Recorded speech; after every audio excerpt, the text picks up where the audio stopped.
Hello friends, today we are going to study the new chapter that is the quadratic equation. Friends, quadratic equation शिकण्यापूर्वी polynomials म्हणजे काय हे आपण पाहिले पाहिजे. 9th स्टँडर्ड मध्ये ऑलरेडी तुम्ही पॉलिनॉमियल्स शिकलेले आहात. What is the polynomial? Polynomial is an algebraic expression in which the power of variable is a whole number. For example, मी जर समजा असं लिहिले 3x plus 2, ओके, हे अल्जेब्रिक एक्सप्रेशन आहे. त्याच्यामधलं व्हेरिएबल कुठला आहे? x. त्याची पॉवर किती आहे? 1. For example 3x cube plus 5x square minus 7x plus 3. Okay, this is also algebraic expression in which variable is x. ह्या प्रत्येक एक्सच्या व्हेरिएबलची जी काही पॉवर आहे, ज्याला आपण डिग्री ऑफ पॉलिनॉमियल सुद्धा म्हणतो, ह्या पॉवर होल नंबर पाहिजे तर त्या अल्जेब्रिक एक्सप्रेशनला आपण पॉलिनॉमियल म्हणतो. ओके, आपण पॉलिनॉमियलचे टाइप पाहिले होते. Linear polynomial is algebraic expression in which degree of polynomial is 1. म्हणजे ज्या अल्जेब्रिक एक्सप्रेशनची डिग्री 1 असती त्या अल्जेब्रिक एक्सप्रेशनला आपण लिनियर पॉलिनॉमियल म्हणणार. ओके, मॅक्झिमम डिग्री पाहिजे फ्रेंड्स. आता हे दुसरं पहा, 3x cube plus 5x square minus 7x plus 3.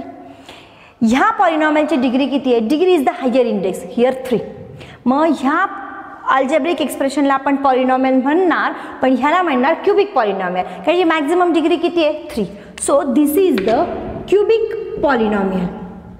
Okay, for example मी जर दुसरं लिहिलं x square plus 7x plus 10.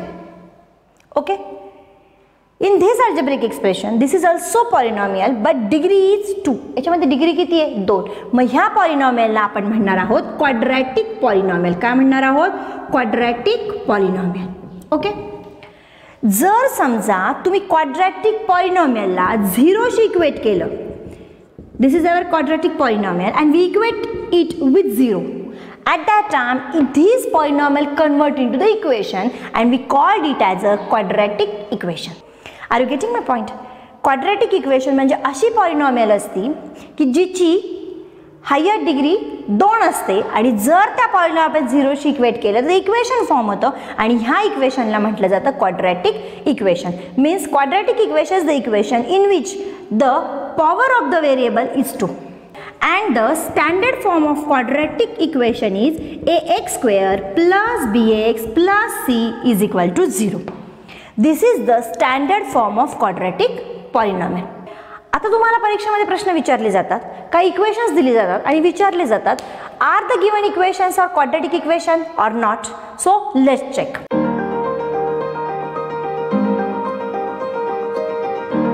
Friends, मी तुम्हाला इतक्यात सांगितलं की कुठली पण क्वाड्रॅटिक पॉलिनॉमियल जर 0 शी इक्वेट केली तर तयार होतं क्वाड्रॅटिक इक्वेशन. आता क्वाड्रॅटिक इक्वेशनचा स्टँडर्ड फॉर्म तर मी तुम्हाला सांगितला. The standard form of quadratic equation is ax square plus bx plus c is equal to 0. मुळात क्वाड स्टँड फॉर 2. ह्या इक्वेशनचं नावच आहे क्वाड्रॅटिक इक्वेशन. मीन्स कंपल्सरी याच्यामध्ये तुम्हाला स्क्वेअर असा व्हेरिएबल की ज्याची हायर इंडेक्स 2 आहे, म्हणजे ही टर्म ax स्क्वेअर ही दिसणं मस्ट आहे, कारण इक्वेशनचं नावच क्वाड्रॅटिक इक्वेशन आहे. तुमच्याकडे सगळ्या टर्म्स असतील आणि ही टर्म नसेल तर तुम्ही त्याला क्वाड्रॅटिक इक्वेशन म्हणू शकणार नाहीत. लेट्स सी, जर समजा तुम्ही असं केलं ax square plus bx plus c is equal to 0. This is the standard form of quadratic equation and a, b, c are the real number. हे b, c काय असतात? रियल नंबर असतात. जर समजा मी असं लिहिलं ax square plus bx is equal to 0. Is it quadratic equation? Of course yes. का बरं आहे? कारण मेन क्वाड्रॅटिक इक्वेशन मध्ये सगळ्यात इम्पॉर्टंट टर्म असते ax स्क्वेअर, मीन्स स्क्वेअर वाली. कारण quad stand for 2. He term जर प्रेझेंट आहे तर क्वाड्रॅटिक इक्वेशनचं अस्तित्व आहे. ही टर्म जर नसेल तर क्वाड्रॅटिक इक्वेशन नसेल. म्हणजे तुमच्याकडे एक स्क्वेअर आहे प्लस bx आहे पण कॉन्स्टंट टर्म नाही आहे. Though c is absent, it is a quadratic equation. Okay, जर मी असं लिहिलं ax square plus c is equal to 0. Is it quadratic equation? Of course हे क्वाड्रॅटिक इक्वेशन आहे. परत एकदा सांगते, ax square this is the most important term and that shows the equation is quadratic. Okay, that's why bx ही term जरी नसेल तर हे क्वाड्रॅटिक इक्वेशन आहे. तुम्ही जर नुसतं असं लिहिलं ax square is equal to 0, it is also quadratic equation. Okay, but if you write bx plus c is equal to 0, तुम्ही फक्त एवढंच लिहिलं. Is it quadratic equation? No, it is not quadratic equation because this equation can't satisfy the definition of quadratic equation. Quadratic equation ही एक algebraic expression असतं आणि त्याच्यामध्ये व्हेरिएबलची डिग्री 2 असते आणि ते एक्सप्रेशन 0शी इक्वेट केलेलं असावं.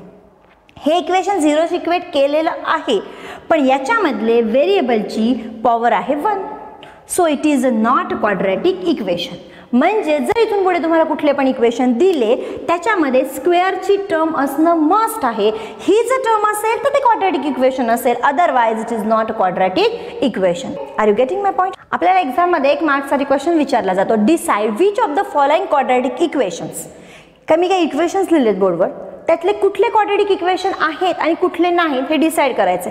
फ्रेंड, जोपर्यंत तुमचं इक्वेशन स्टँडर्ड फॉर्ममध्ये येत नाही तोपर्यंत तुम्ही डिसिजन घ्यायचं नाही. तुम्हाला माहिती आहे क्वाड्रॅटिक इक्वेशनमध्ये हायर डिग्री किती असते? 2. Let's see. पहिलं इक्वेशन पहा, इथे एक्स स्क्वेअरची टर्म आहे, त्याच्यानंतर 5x - 2 म्हणजे ax square plus bx plus c. याने आपले सगळे रूल सॅटिस्फाय केले. याच्यामध्ये हायर डिग्री 2 दिसतीये.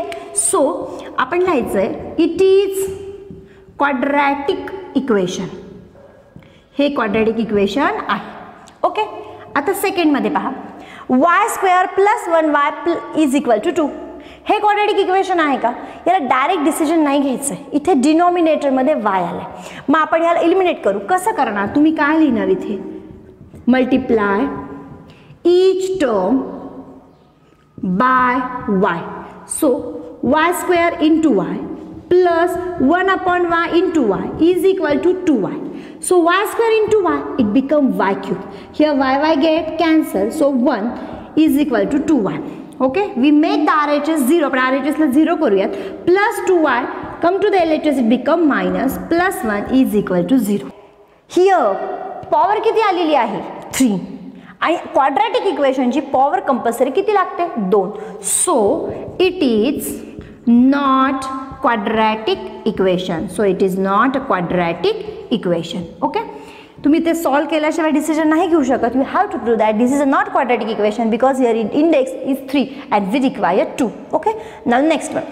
इथे सुद्धा तुम्ही डायरेक्ट डिसिजन नाही घेणार. तुम्ही आत्ताचं एक्झाम्पल जर पाहिलं तर इथला व्हेरिएबल आहे x आणि त्या दोन्ही व्हेरिएबलची इंडेक्स होल नंबर आहे 1 आहे, पण आपल्याला क्वाड्रॅटिक इक्वेशनसाठी किती लागते? 2. त्याच्यामुळे तुम्ही डायरेक्ट याची इंडेक्स बघणार 2 1 आहे म्हणणार आणि क्वाड्रॅटिक इक्वेशन नाही म्हणणार, असं नाही करायचं. आपल्याला पहिल्यांदा x ला प्रॉपर करूयात. आपण लिहिणार multiply each term by x. So x ने जर मल्टिप्लाय केलं तो x into x plus 1/x into x is equal to minus 2x. So x into x, x square. Here x get cancelled, plus 1 minus 2x LHS मध्ये आल्यावर plus 2x होणार, which is equal to 0. We write it properly, decreasing order of their indices. X square plus 2x plus 1 is equal to 0. Now see in this equation the degree is 2. So definitely this is a quadratic equation and this is a standard form of quadratic equation, that is ax square plus bx plus c is equal to 0. Now next.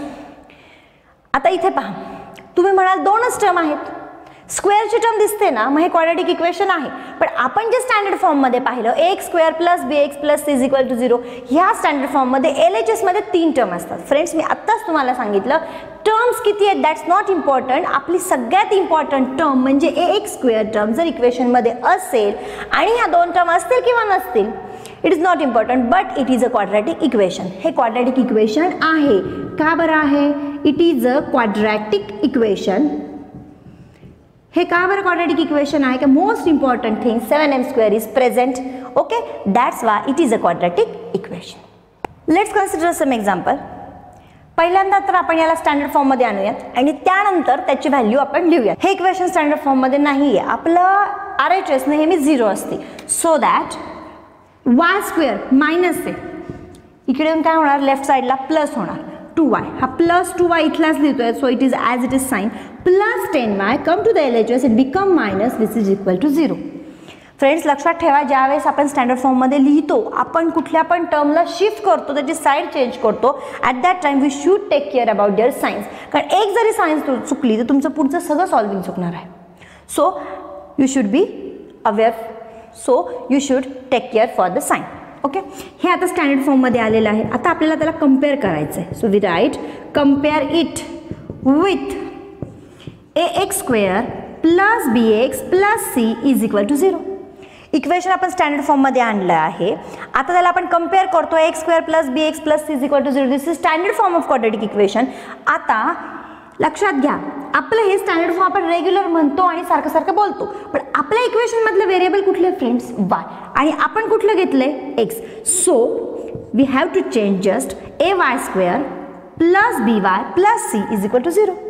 y स्क्वेअरच्या पुढे जो कुठला coefficient असेल this is the value of a.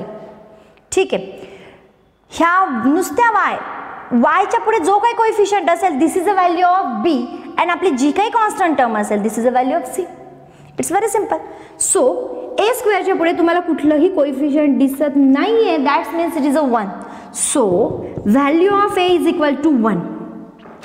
by म्हणजे y चा जो coefficient असेल तो असेल तुमचा b. So b is equal to 2 and c is equal to constant term is minus 10. It should write with their sign. So next one, x minus 1 whole bracket square is equal to 2x plus 3. आता हे standard form मध्ये काही दिसत नाही. आपलं सगळ्यात पहिले काम असतं इक्वेशनला स्टँडर्ड फॉर्म मध्ये आणल्यानंतरच तुम्ही त्याच्या a b c च्या व्हॅल्यू लिहू शकता, अदरवाइज तुम्ही डायरेक्ट लिहू शकत नाही. So that we have to open this bracket. आता इथे आपण काय करणार आहोत? a minus b whole bracket स्क्वेअरचा फॉर्म्युला यूज करणार आहोत. Value of a is x, value of b is 1. So a minus b whole bracket square is a square, that is x square, minus 2ab, value of b is 1, plus b square, that is 1 square is 1, which is equal to 2x plus 3. Standard form मध्ये आणण्यासाठी इक्वेशनची RHS आपल्याला 0 करावी लागणार आहे. So minus 2 into x into 1 that is a minus 2x. हा plus 2x ज्यावेळेस LHS मध्ये येतो हा मायनस होणार. हा प्लस 1 मी इथला इथेच लिहिते, LHS मध्ये आहे तो इथेच लिहिलाय, प्लस 3 RHS मधून LHS मध्ये येताना मायनस झाला आणि आपला RHS 0 झाला. So here x square minus minus minus 2x same sign असेल तर आपण ॲडिशन करून सो आन्सरला पण सेम साइन देतो, minus 4x. Here plus 1 minus 3 that is a minus 2 which is equal to 0. Now this is the standard form of quadratic equation. RHS पण 0 झालेला आहे. So we have to write here compare. Friends प्रत्येक वेळेस लिहायची गरज नाही, तुम्ही direct standard form बरोबर लिहून टाकलं तरी चालेल. So compare it with ax square plus bx plus c is equal to 0. स्क्वेअरचा कोएफिशियंट a असतो, ह्या स्क्वेअरला कुठलाच कोएफिशियंट नाही तेव्हा कुठला घ्यायचा ठरलाय? 1. So value of a is equal to 1, comma b. x चा कोएफिशियंट b असतो, x चा कोएफिशियंट b म्हटला जाणार, मग b ची व्हॅल्यू किती घ्यायची? -4. You should mention the sign. And our constant term is called as a c. Here constant term is -2. Okay, in this way we have to write a, b, c are the values of coefficient of x square, x and constant term respectively. So here हे सुद्धा तुमचं equation standard form मध्ये आपल्याला convert करावं लागेल. So पहिल्यांदा इथे as it is आपण लिहून घेऊयात LHS, पण RHS मध्ये मायनस साइननी ब्रॅकेट मध्ये मल्टिप्लाय करायचं आहे. You know that if you multiply with minus in all sign inside the bracket get changes. Minus साइननी ब्रॅकेटच्या आत मल्टिप्लाय केल्यानंतर ब्रॅकेट मधल्या नंबरच्या साइन्स चेंज होतात. Minus into 3 -3, minus into -x, minus minus multiplication is plus. Are you getting my point? So here x square plus 5x, हा plus x इकडे येऊन झाला -x, हा -3 LHS मध्ये येऊन झाला +3 and our RHS become 0. Okay, so here x square 5x minus x that is a plus 4x. 5x minus x is the 4x plus 3 is equal to 0. We have to compare it with our standard form ax square plus bx plus c is equal to 0. Here स्क्वेअरला कोणी coefficient नाही आहे आणि स्क्वेअरचा coefficient a म्हणून consider केला जातो. So value of a is equal to 1. कुठलाच नसेल तो 1 तर डेफिनेटली असतो. सो b, x चा कोएफिशियंट b असतो, x चा coefficient b, so b is equal to 4 and our constant term is c. Here constant term is 3. Okay, in this way we find the values a, b, c. Let's see the fourth example. First of all, we have to open the bracket and get the square term. Okay, so multiply whole bracket by p. P into 3, that is the 3p. Then p into plus 6p, so 6 6p² is equal to -5. स्क्वेअरची term आपण पहिले लिहूयात, कारण standard फॉर्ममध्ये पहिलेच असते. 6p² plus 3p हा -5 LHS मध्ये आल्यावर +5 होणार आणि RHS 0 होणार. So it is a standard form of quadratic equation. You can compare it with, तुम्ही व्हेरिएबल इथे बदललेला आहे, so compare it with AP² plus BP plus C is equal to 0. स्क्वेअरच्या टर्मचा कोएफिशियंट A असतो, स्क्वेअरच्या टर्मचा coefficient A is equal to 6 होईल. एक्स पीच्या टर्मचा कोएफिशियंट B असतो, पीचा कोएफिशियंट 3 आहे, so value of B is equal to 3 and our constant term is C. Here constant term is 5 and these are the values of A, B, C. ठीक आहे, काय काय पाहिलं फ्रेंड्स आपण एकदा रिकॉल करूयात. क्वाड्रॅटिक इक्वेशन पाहिलं. जर दिलेली क्वाड्रॅटिक पॉलिनॉमियल 0 बरोबर इक्वेट केली, then this quadratic polynomial convert in the quadratic equation. What is a quadratic polynomial? A polynomial is the algebraic expression in which power of the variable is 2 is called as a quadratic polynomial, and if you equate this polynomial with 0 then it forms the quadratic equation. So quadratic equation पाहिलं, quadratic equation लिहिण्याचं standard form पाहिलं आणि प्रत्येक quadratic equationला standard form मध्ये convert करून A, B, C च्या value कशा मिळवतात आपण हे पाहिलं. फ्रेंड्स, तुम्हाला quadratic equation म्हणजे काय कळलं? quadratic equation चा स्टँडर्ड फॉर्म कळलं. quadratic equation मध्ये स्क्वेअरची टर्म दिसणं मस्ट आहे, ही टर्म असलीच पाहिजे तर ते quadratic equation होतं. Okay, now let's start the new topic, that is the roots of quadratic equation. Quadratic equation चे रूट्स काय असतात त्याला आपण सोल्युशन पण म्हणतो. So what is the definition of root of quadratic equation? It is the value of variable that satisfy the equation. म्हणजे quadratic इक्वेशनच्या व्हेरिएबलमध्ये जर तुम्ही अशी एखादी व्हॅल्यू घातली, ती व्हॅल्यू इक्वेशनला सॅटिस्फाय करते. That means on substituting this value on the place of variable at that time your LHS equal to RHS, that value we called as root of quadratic equation, और we can say that this is a solution of equation. Okay, let's see, this is a quadratic equation. Standard form of हे equation already standard form मध्ये आहे, that is x² plus bx plus c is equal to 0. Here value of A is 1, value of B is 5, value of C is -6. आता याचं आपल्याला roots म्हणजे काय हे consider करायचं. Let's check for the one value. Here put x is equal to 1. ही value आपण LHS मध्ये घालून पाहूयात. Our LHS is x² plus 5x minus 6. So we have to substitute 1 at the place of x. So एक्सच्या जागी 1 घालणार आहोत. एक्सचा स्क्वेअर म्हणजे 1² प्लस 5 एक्सच्या जागी 1 मायनस 6. 1² इज 1, 5 1 जा 5 minus 6. 5 plus 1 6 minus 6. Okay, 6 minus 6 किती आन्सर आलं? 0. And that is our LHS and our RHS is also 0. Look here. So LHS equal to RHS. Means what? On substituting the value 1 on the place of x, at that time we get the LHS equal to RHS. म्हणजे एक नी इक्वेशनला satisfy केलं म्हणजे LHS equal to RHS आली. That's why 1 is solution of given equation. Okay, and we can say that this is also root of this equation. कळतंय तुम्हाला? म्हणजे एक्सच्या जागी जर मी 1 घातला तर माझं LHS equal to RHS आलं.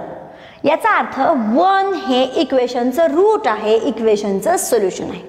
म्हणजे जी व्हॅल्यू इक्वेशनच्या व्हेरिएबलमध्ये घातली असता इक्वेशनचं LHS आणि RHS सेम येतो त्या व्हॅल्यूला रूट ऑफ इक्वेशन म्हणतात. बऱ्याचदा फ्रेंड्स तुम्हाला एक मार्कासाठी चेक करायला येतं, check whether the given value against the equation are the roots of equation or not. Let's consider some example. Determine whether the values given against each of the quadratic equation are the roots of the equation. अशा पॅटर्नचे question friends तुम्हाला परीक्षेला बऱ्याचदा येत असतात. So that 2m² minus 5m is equal to 0. mच्या values दिलेल्या आहेत 2 and 5/2. We have to check these values are the roots of equation or not. म्हणजे आपल्याला ह्या दोन्ही पण व्हॅल्यू इक्वेशन मध्ये टाकायच्या. जर इक्वेशनला त्या व्हॅल्यूजनी सॅटिस्फाय केलं म्हणजे LHS इक्वल टू RHS आलं तर ती व्हॅल्यू इक्वेशनचं root, otherwise not. So let's see, आपण पहिलं घेऊया. Put m is equal to 2. So LHS, our LHS is 2m² minus 5m. The value of m is 2. So 2. Here value of m is 2. 2² minus 5 into 2. So 2² is 4. 4 2s are 8. 5 2s are 10. Here 8 minus 10 that is a -2. LHS किती आली -2 आणि आपली RHS किती आहे friend 0. So LHS is not equal to RHS. That means 2 is not root of given equations. So we have to write here 2 is not root of given equations. Okay. जर 2 घातल्यानंतर LHS equal to RHS आलं असतं तर 2 इक्वेशनचा route होता, पण नाही आलं, so that 2 is not root of given equation. Now let's check for the second values. Here put m is equal to 5/2. So our LHS is equal to 2m square minus 5m. So 2 m ची value आहे, m ची value आहे इथे 5/2 whole bracket square minus 5 into 5/2. So let's see here 2 into 5 square is 25, 2 square is 4 minus 5 5s are 25/2. So 2 1s are 2 2s are here 25/2 minus 25/2. Your LHS equal to 0 and that LHS equal to RHS. Okay, on substituting 5/2 at the place of variable LHS equal to RHS, so that 5/2 is root of given quadratic equation. ठीक आहे, कळलं तुम्हाला? जर ती value इक्वेशनच्या variable मध्ये घातली आणि तुमचं LHS इक्वल टू RHS आलं म्हणजे ती व्हॅल्यू इक्वेशनला सॅटिस्फाय करते आणि जी व्हॅल्यू इक्वेशनला सॅटिस्फाय करते ती व्हॅल्यू इक्वेशनचं रूट असतं. It's very simple.